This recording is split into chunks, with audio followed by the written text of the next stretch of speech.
بسم اللہ الرحمن الرحیم۔ السلام علیکم ناظرین، آج کی یہ ویڈیو ان افراد اور بچوں کے لیے ہے جن کا حافظہ کمزور ہے اور اس وجہ سے یہ سکول کالج وغیرہ میں اچھی کارکردگی کا اظہار بھی نہ کر پاتے ہو۔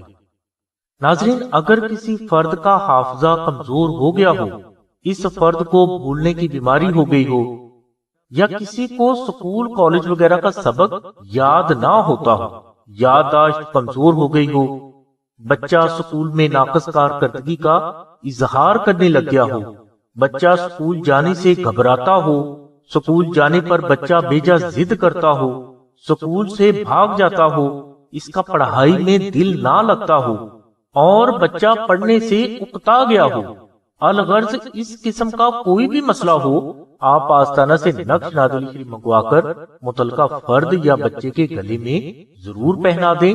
انشاءاللہ اس نقش مبارک کی برکت سے بہت جلد یادداشت بہتر ہو جائے گی اور بچے سکول میں اچھی کارکردگی کا اظہار بھی کرنے لگیں گے۔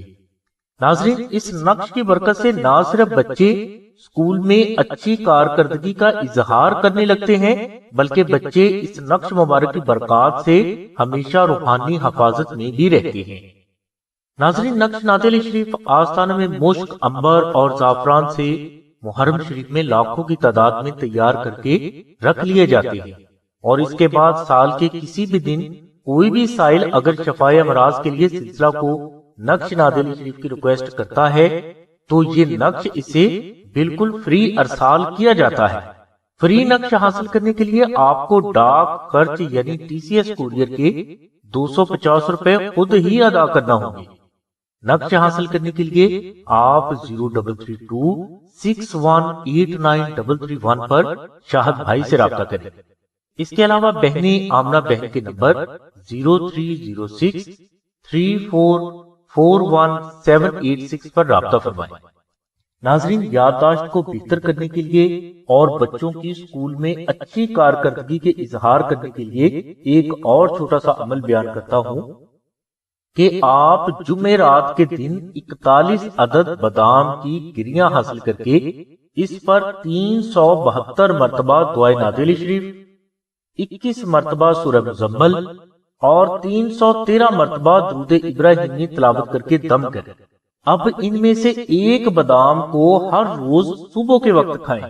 انشاءاللہ اس عمل کی برکت سے بھی یادداشت بہتر ہوگی اور بچے سکول میں اچھی کارکردگی کا اظہار بھی اللہ تبارک و تعالیٰ کی رحمت سے ضرور کریں گے۔ ہماری دعا ہے کہ اللہ تبارک و تعالیٰ کی ذات حضور نبی کریم صلی اللہ علیہ وسلم کے صدقے میں محمد و آل محمد کے وسیلے سے آپ کے بچوں اور آپ کے والدین کو سبھی ظاہری اور باطنی بیماریوں سے ہمیشہ محفوظ فرمائے۔ آمین ثم آمین یا رب العالمین۔ الحمدللہ رب العالمین۔